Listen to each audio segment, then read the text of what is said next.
This is Think Out Loud on OPB. I'm Dave Miller. 4 times a week or so, you'll find Camas resident Martins Licis working out in his home garage, like a lot of people. Then again, most people don't get anywhere close to the weights Martins is lifting, like 700-pound squats and 900-pound deadlifts. But Licis is a professional strongman. In 2019, he won the World's Strongest Man competition, and he's just 10 days out from his next contest, but he's not solely focused on competing. Since 2022, Licis has traveled to more than 15 countries to highlight and to participate in ancient strength traditions. His YouTube series is called Strength Unkn. Martins Licis joins me. It's great to have you on the show. It is so great to be here, and what a great setup you guys have. Thank you. I love all that. These offices with like floating monitors. Seems like a mad scientist laboratory of some sort. Or a good place to talk to somebody. Or that. You took a couple years off from competition recently, and then just a month ago or so, you were back competing again. Why did you want to go back to competition? So I took a couple years off because my body was starting to get burnt out. Injuries were starting to accumulate. I was just hurting for a bit. And then I did Strength Unkn, and that was a good break. I did jiu-jitsu just to stay in shape.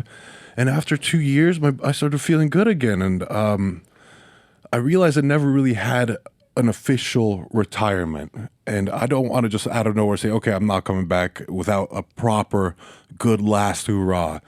So I started getting the itch again. So I started to train heavy. My body continued getting stronger, and I felt better and better. And I thought, okay, it's time. Let's give it a final year or 2 more years of competing. And I think 2027 will be my final year. I'm saying that officially now, so my fans can know. And so I just competed in the Arnold's Classic in March, got 3rd place, and back to World's Strongest Man, made it to the finals, took 6th, and I was by 1 month the 2nd oldest at Worlds and the oldest at Arnold. So now I'm one of the old guys coming into the sport. In your how old are you? I'm 35, going to be 36 in September. And so that's old for strongman competitions? There are a few legends in the sport that have peaked or like still been highly ranked in their late 30s, early 40s. And then there's even some competitors that have like stayed in the World's Strongest Man competitive shape into their 50s, but it's rare. Most of these athletes ended in their mid-30s. For people who haven't seen any of these events, what are some of the events that make up these competitions? So the beauty of strongman is it's all about being able to adapt to whatever crazy heavy objects are in front of you. But the staples of the sport are log pressing circus-style dumbbells overhead, lifting stones. We have an event called the Atlas Stones, which are just these cement spheres that we lift up to platforms for the fastest time or heaviest weight. And they could range from 300 to over 500 pounds sometimes. We pull trucks, we pull airplanes, we deadlift, we lift cars, whatever is imaginable to within the realm of capability of a human being lifting it, we do it. Is part of the idea that these are meant to be sort of extreme versions of useful body movements? I mean, like if you're in a field 5,000 years ago and there's a huge boulder and you actually want to grow your crop there or something, can you move that boulder? As opposed to how much can you lift with, in a pure bicep curl? Absolutely, and I think that's the beauty of strongman. I find it to be the only true strength sport because there's nothing ergonomic about lifting stones or objects in nature. They're not meant to be lifted, but we have to figure it out. Versus, doing powerlifting, Olympic weightlifting, or bodybuilding, you're lifting implements that are designed for the human hands. What does an average day of training look like right now for you as you're, in the middle of competition phase? Oh, yeah. So now on Tuesdays, I'll start off with heavy deadlifts, transition to lifting stones or doing some kind of farmer's carries, which farmer's carries is you carry a big let's say, log on each hand with a handle attached to it, and then you try to go as fast as you can or as far as you can. And then I'll end the day with accessories, and then on Thursday I'll hit pressing, which will be like log presses or circus dumbbell presses, and then I'll do like some bodybuilding for accessories. Legs on Thursday I'll hit squats, followed by yoke carries, and then other leg accessories, which are very familiar to most people. And then on Sunday, I just do pure events. So whatever it might be, like pulling a truck, flipping a giant tractor tire, or more stones. Where might you pull a truck? So I actually have something like a truck pulling simulator called the Exergenie. It's it'll fit in your pocket. A genie that helps you exercise. Yeah, I mean, it's like this rope that feeds through a cylinder. The more you tighten the cylinder, the more the friction there's in the rope, making it harder to pull. You could essentially simulate pulling an airplane with this thing, as long as you could attach to a wall or a tree or something. Huh. Do you feel like you have a weak point? Oh, my weak point. It's typically been my static strength. I've actually one of the 340 pounds right now. I'm one of the smaller athletes out there. So at 340 pounds, you're one of the smaller athletes. Yeah. So what's the average size? There are guys that push well into their 400s that are 6'8" and above. I've competed against a lot of giants in this sport. My strength has typically been my mobility, my explosiveness, and athleticism.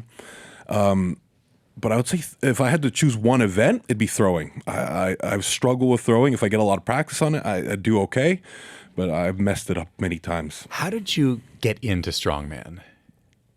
So when I was 9 years old, I was a total couch potato, loved playing video games, and still do to this day. It's the best form of recovery.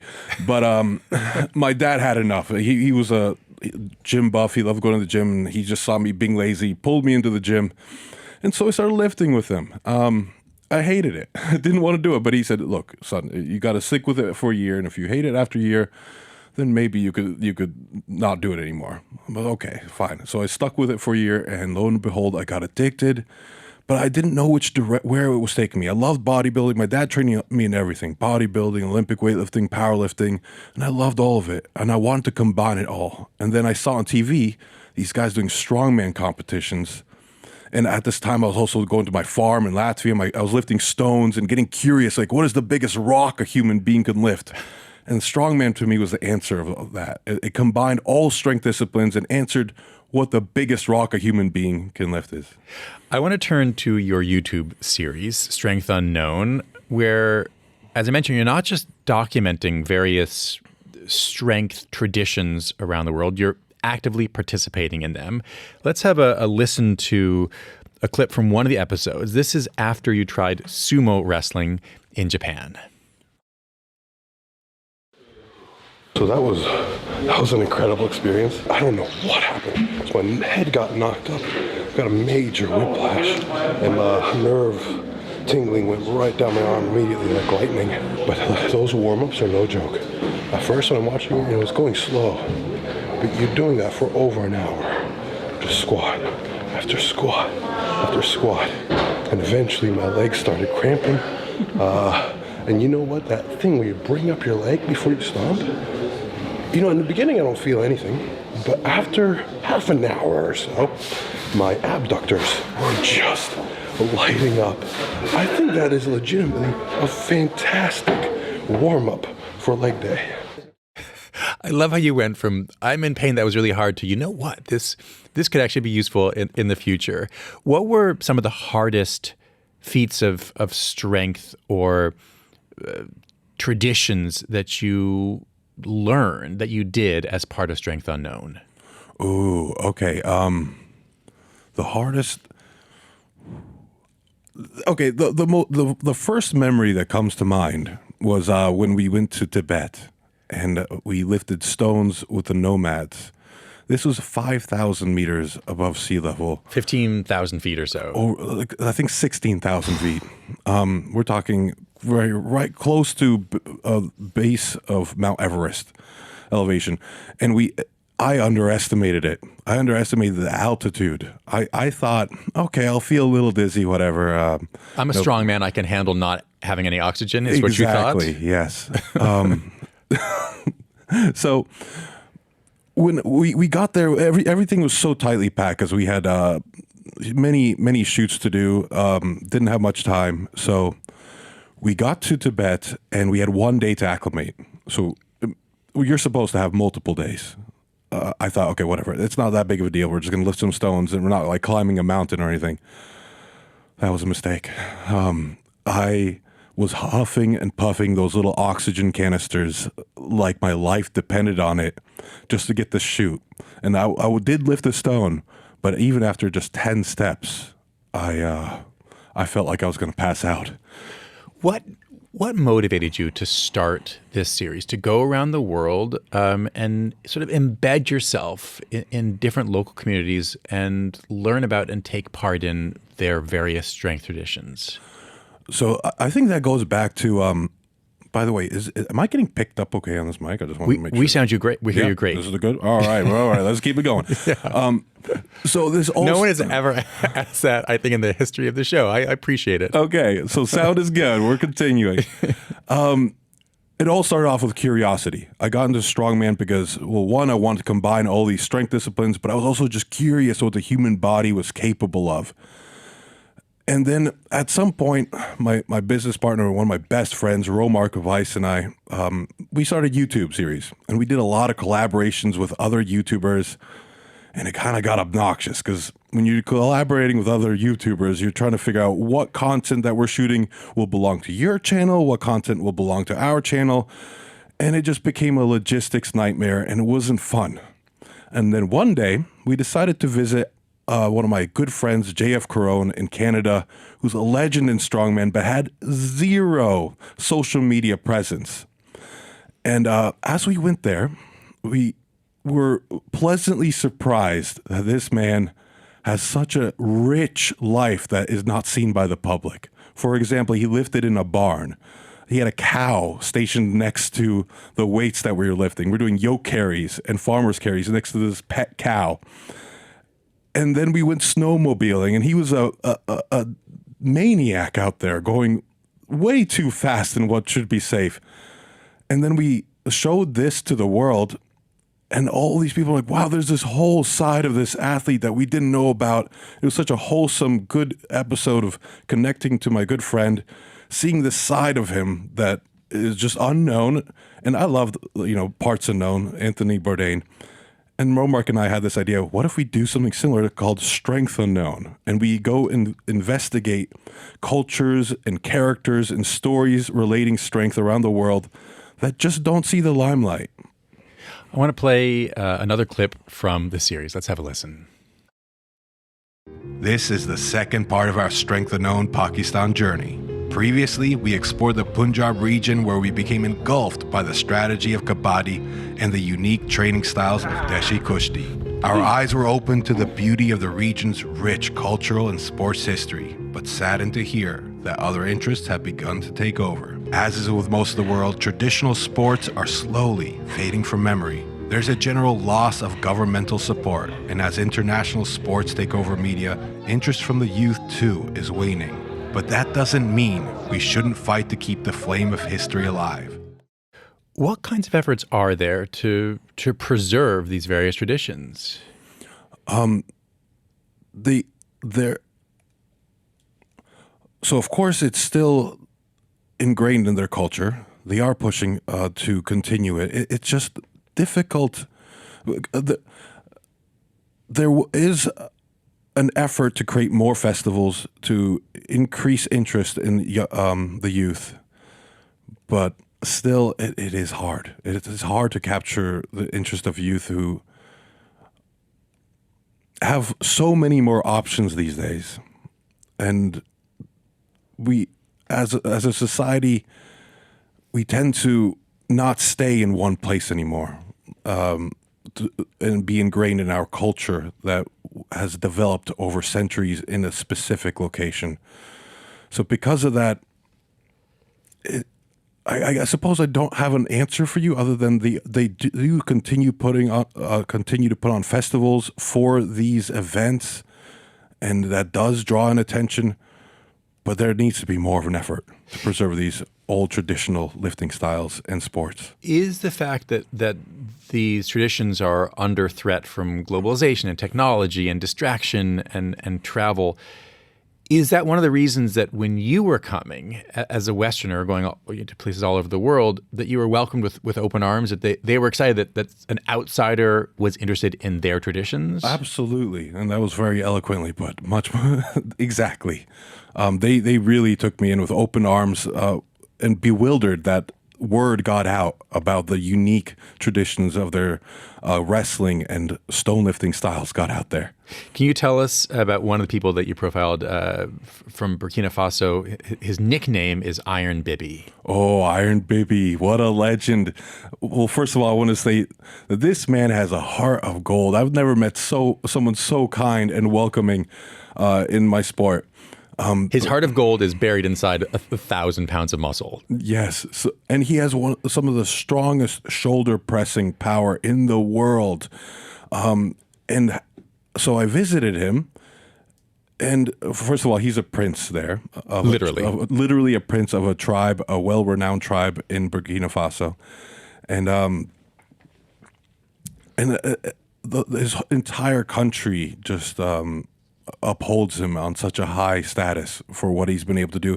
And because of that, he's also been able to expand sports in Burkina Faso. He's been putting on festivals for boxing, for lifting, and growing interest in strongman. So the thing with strongman is it's been so centralized between Europe and the States. And people like Iron Bibi show up expanding the sport into Africa, and now we have also people expanding the sport in Asia, and it's just becoming much more global and spread sport.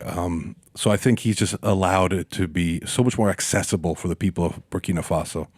Why do you think these strength competitions can unite and excite people? What do you think is at the heart of this? I think one thing I've noticed in strongman is there's oddly enough more camaraderie and kindness amongst the athletes than I've seen in other sports. So it's a bit wholesome to watch because we'll cheer for each other. When we get a lift, we start clapping for the other athlete. Why do you think that is? I think because what we do is so brutal and so niche, and you need to have a lot of screws loose. So when you're lifting rocks with other people of strength, you're like, these are my brothers and sisters. What weirdos and wackos decide to, hey, I want to lift rocks? I'm glad you mentioned sisters too, because I mentioned you were world's strongest man, but this is not just for men. Absolutely. Lately, so for a while, this sport has kind of drawn in freaks of nature, right? The big 6'8", 400-pound athletes, and World's Strongest Man has been just exclusively for heavyweight men. But lately, there has been a push to include other weight classes and women as well, especially in this new federation called the Official Strongman Games, which is the equivalent of World's Strongest Man, but for weight classes and women as well. So the sport is growing not just in terms of pulling more big guys in, but also people of all shapes and sizes and weights, and that's needed. We heard earlier that you have already announced officially that next year will be your last as a competitor. I've read that you are considering becoming a fireman next, from a professional strongman to fireman. Why? Well, I want to do Strength Unkn, so that my heart and love is still in that. But I really don't like the direction that social media is heading in. There's a lot more short form content. It's much more fast paced, less informative, a lot more clickbaity. It's like you go onto YouTube, Instagram, or TikTok. It's like entering an arcade or a casino of flashing lights. And I just cannot abide by the direction that social media is going in. And there's this part of me that I just want to do well by people, do well for this world. And I like what firemen do. I've spent quite a bit of time with them. I did an episode on them. And I just fell in love with who they are, what they do, what they stand for. And I feel like that is a lot more authentic to who I want to be than doing short form content. I will always want to do Strength Unknown. I believe in that. But the work around it to promote it, the shorts, I got to find it somewhere deep in my heart to want to continue with that. Martins, thanks so much for joining us, and good luck in your next competitions. Thank you so much for having me. Martins Licis is a professional strongman, the host of the Strength Unknown YouTube series. Tomorrow on the show, an FDA committee is going to be meeting next month to talk about easing restrictions on a dozen injectable peptide drugs. We'll hear from a pharmacy professor to learn more about these drugs, as well as the rise of other off-label prescriptions. Thanks so much for tuning in to Think Out Loud on OPB and KLCC. I'm Dave Miller. We'll be back tomorrow. Think Out Loud is supported by Steve and Jan Oliva, the Rose E. Tucker Charitable Trust, Michael, Kristen, Andrew Kern, and Anna Sanford, the Jackson Foundation, and the Kevin and Amy Constam Family Fund.